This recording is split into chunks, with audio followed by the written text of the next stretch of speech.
rencana kerjanya adalah menuju pada efisiensi anggaran. Kami concern, hal pertama yang kami lakukan adalah untuk melakukan efisiensi anggaran sehingga meskipun sekarang sudah dipotong tinggal 268,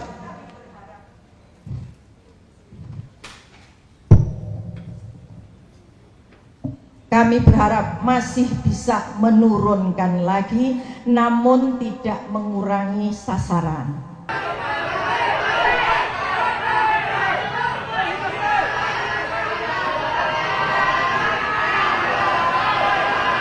Kejaksaan Agung terus menyelidiki dugaan korupsi yang dilakukan ex-kepala BGN Dadan Hindayana CS. Direktur Penyidikan Jampitsus Kejagung mengatakan pihaknya saat ini terus mengumpulkan barang bukti dengan melakukan penggeledahan di sejumlah tempat. Sampai saat ini masih ada melakukan penggeledahan, masih berlanjut di beberapa tempat. Tepatnya di mana nanti kita umumkan, kita belum bisa kita sampaikan sekarang, tapi masih dalam proses pengumpulan bukti-bukti, ya, pengumpulan bukti-bukti dengan upaya paksa penggeledahan di beberapa tempat, masih berlangsung sampai sekarang. Sebelumnya Kejaksaan Agung menetapkan Dadan Hindayana bersama dua wakilnya menjadi tersangka. Ketiganya diduga korupsi tata kelola program MBG di BGN dan kini telah ditahan.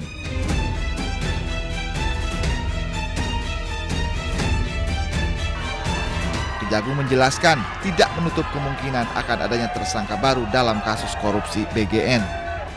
Tim Liputan iNews melaporkan.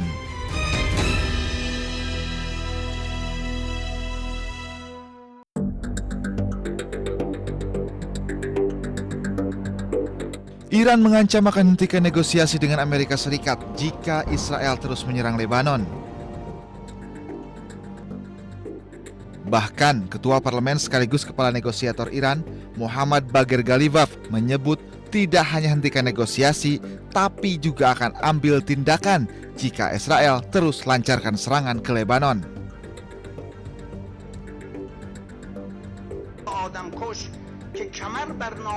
Penegasan Iran ini disampaikan setelah Ghalibaf bertemu Ketua Parlemen Lebanon, Nabih Berri. Dalam percakapannya dengan Berri, Iran inginkan gencatan senjata di seluruh wilayah Lebanon.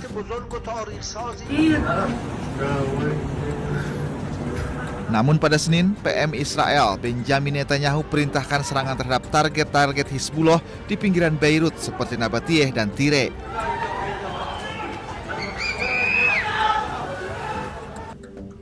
Presiden Amerika Serikat Donald Trump pun mengaku telah meminta PM Israel Benjamin Netanyahu tidak menyerang Beirut dan menarik pasukannya. Trump juga mengklaim Israel Hizbullah setuju gencatan senjata. Namun Hizbullah menolak gencatan senjata sepihak selama Israel masih menyerang Lebanon.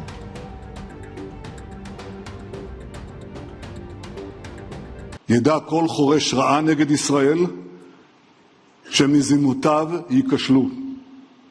המחיר שהוא ישלם יהיה כבד ביותר. המחיר שאיראן כבר שילמה הוא כבד מאוד מאוד. היסודות של משטר האימים הזה באיראן נסדקו. הוא לא ישוב להיות מה שהיה, ואני אומר לכם, סופו ליפול.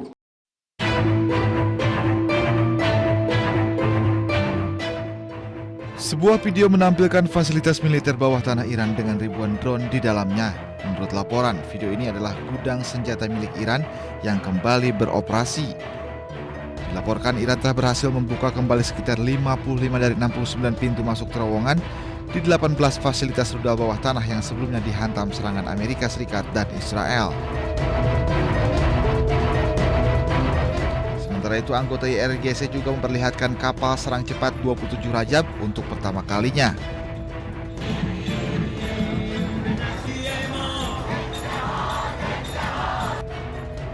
Kapal terbaru Iran ini dipamerkan dalam peringatan 90 hari perang dengan AS dan Israel.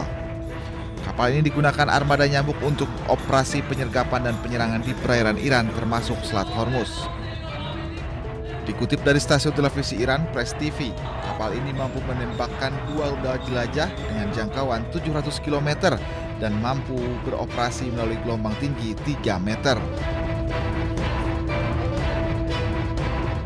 Kapal serang cepat ini dirancang sebagai bagian dari armada taktis berkecepatan tinggi di Teluk Persia, mampu melaju di kecepatan 100 knot atau 185 km per jam, menjadikannya salah satu kapal perang tercepat di kelasnya.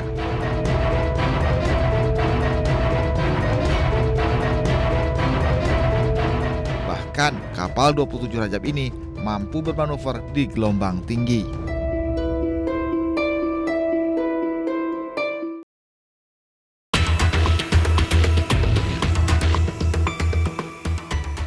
Pertemuan antara Koordinator Tetap Perserikatan Bangsa-Bangsa PBB di Iran, Christine Weigand, dengan Menteri Luar Negeri Iran Abbas Araghchi berlangsung di Teheran.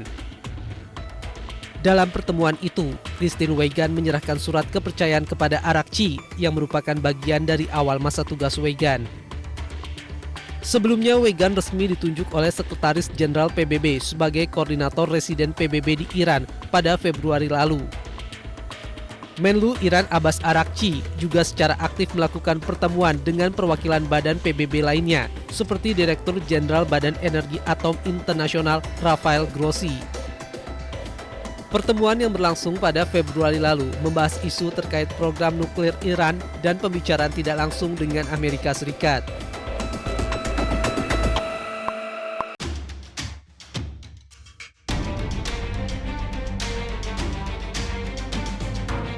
Pasca Amerika umumkan kesepakatan damai Amerika dan Iran hampir selesai di tengah gencatan senjata tanpa batas. Israel terus menyerang Lebanon dan Gaza, mengabaikan syarat gencatan senjata yang diajukan Iran selama negosiasi damai. Padahal Amerika Serikat selangkah lagi mencapai kesepakatan dengan Iran untuk menghentikan peperangan yang pecah sejak 28 Februari lalu. Kerangka kesepakatan yang sudah hampir disepakati ini akan mencegah Iran mengembangkan senjata nuklir dan melepaskan persediaan uranium yang telah diperkaya milik mereka. Mekanisme tersebut akan ditetapkan lewat pembicaraan AS-Iran selama 60 hari ke depan.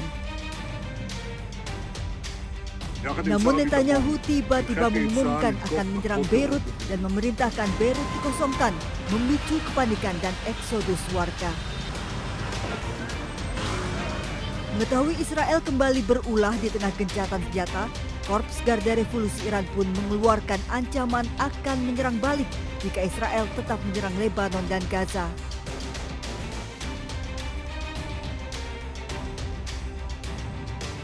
Merespon ancaman Iran, Trump umumkan telah menelpon Netanyahu dan memintanya untuk menarik mundur pasukan Israel dari Beirut. Ia juga meminta Hizbullah untuk berhenti menyerang. Namun tak berselang lama, Trump melalui akun media sosialnya kembali memerintahkan Iran untuk segera menyerah dan minta militer Iran segera meninggalkan Teheran.